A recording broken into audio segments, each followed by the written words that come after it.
Good morning, everyone. Good morning. Try that again. Good morning, everyone. Good morning. Okay. I'm doing that to encourage you to come alive, because it's exactly what we're talking about here. The birth of the Christ within. Okay, historically, there's all kinds of stuff that goes on. Some of it's truth, some of it's not truth. Do we know the difference? Maybe see, maybe no. But the point is that there was one who came, called Jesus, who embodied Christ consciousness. And he lived it in such a way that he affected many people with whom he came in contact. A powerful being indeed. But look at the times in which he grew. Look at the times in which he worked. Look at the times in which he lived. He came into a time when ignorance, superstition, greed, hatred, and hypocrisy prevailed upon the land. The rulers were arrogant and unrighteous. The people were indolent and heedless. Purity was forgotten. Morality was neglected. They were intent upon worshiping mammon rather than adoring God. Does that ring a bell? When I read this, I thought, my goodness me. It's taken 2,000 years for this message to come through and affect those who are receptive to it, and yet, at the same time, the majority of humanity remains unconscious.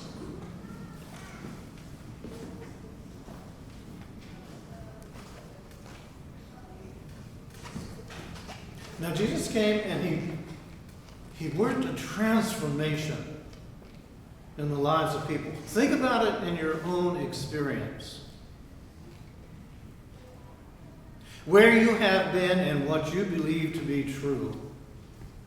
And then as you started waking up to spiritual considerations that you would then place at looking at yourself, looking at your life, and reevaluating.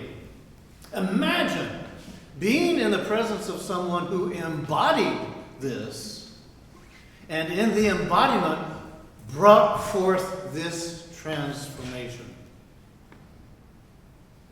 You know, the same conditions existed then that they do now, so far as conditions of darkness and impurity, materialism, because they do prevail in our awareness before the awakening of the Christ within occurs.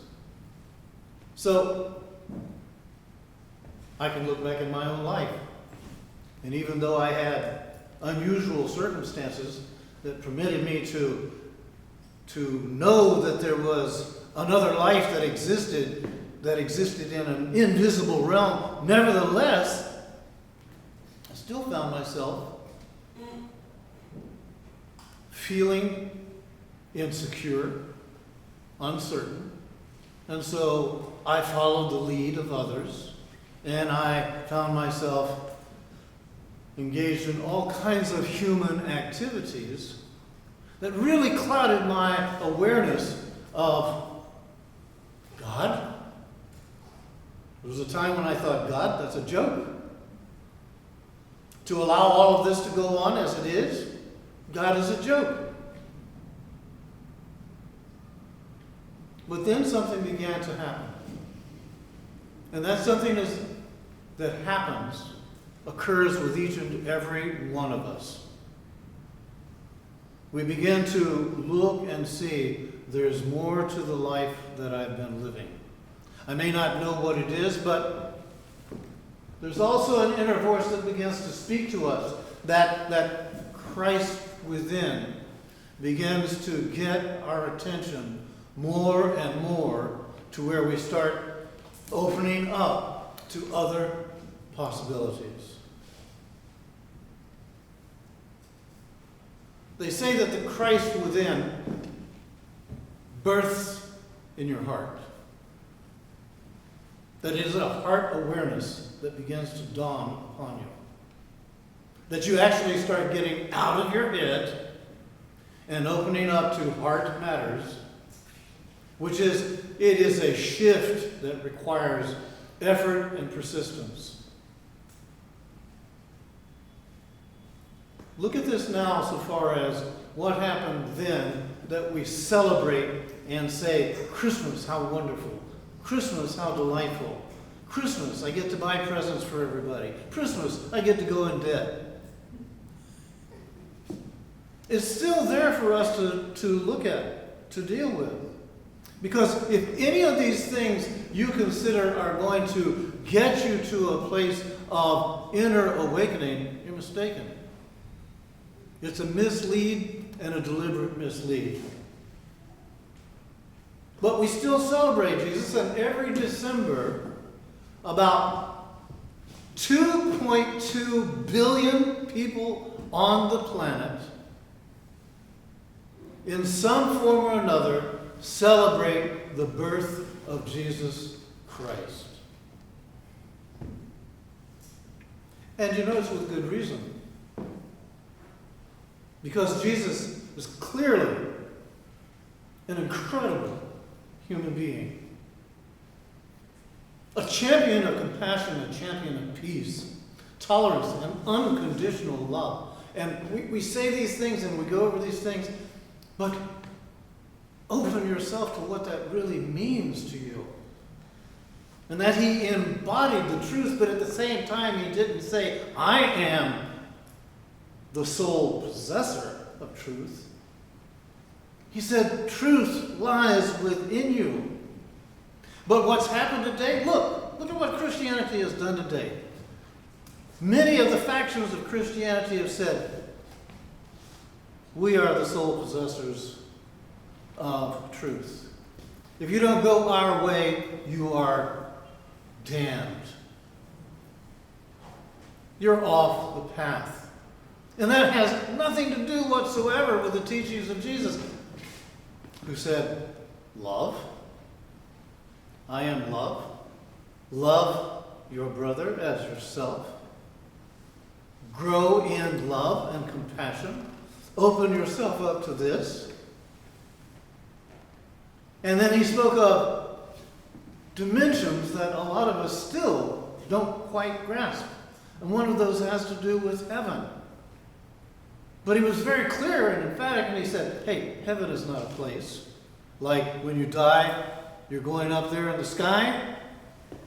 Or most of you won't make it. And this other place that you'll go to has got plenty of room for you. And you'll find lots of friends there, so it'll be company again. No, he said, heaven is a state of being. As you open yourself up to the Christ within, you begin to have experiences that are truly heavenly. And you begin to realize, my experience reveals to me what heaven is. It is a state of awareness. It is a state where when I live love, love lives through me, I begin to experience the heaven within. I begin to then find that my eyes are cleared. I begin to see that there is heaven on earth. Instead of looking and only seeing what's wrong, I begin to recognize that there is this God essence that knows all, sees all, is all, that is totally unaffected by what's going on because it knows. When you are operating as the majority of humanity operates, unconscious, then it's very difficult for you to even come to this possibility as a reality. But then again, Jesus so clearly said, and again, often misunderstood, I am the way, the truth, and the life. But he said, I am, which most people miss entirely which is the truth for all of us, because all of us are just that. I am. When you come to that place of awakening to your I am, you begin to awaken to this Christ within that is always present and ready and available to live through you.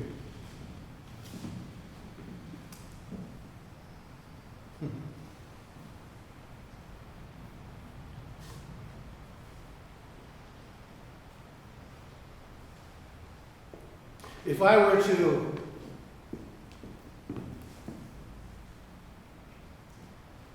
find myself in a position of influence, then I would ask of the God within. I would ask to connect through the Christ within me that is me. To reach to the God within and the Christ that you are. And I would ask that there would be a recognition between the two, so that the two would become as one. And I would ask that my vision be expanded to where I could begin to see this occurring within the realms of this world, and the group of beings called humanity. And I would ask that this awareness be shared by growing numbers, and if it happens at this time of Christmas, then to allow the power of Christmas to prevail, to where the awakening gains ground, and that we are able to live this awakening and share it together as one. So that then when we look at one another, there is an inner vision that sees who we truly are. And who we truly are comes alive. And in this moment of living expression, we realize that what began 2,000 years ago by apparently a single being is now truly opening up according to its divine design, and the second coming of the Christ is happening with all humanity.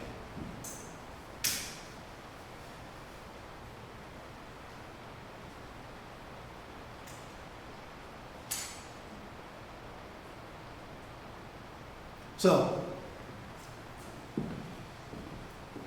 whatever it is about Christmas that you enjoy it. And at the same time, allow yourself to realize a lot of it is frou-frou. It's fluff. But if you enjoy fluff, have at it. After all, the kid within us loves to be delighted. I thank you for your attention, and may this service continue on in an unfolding, expanding way. Blessings to all.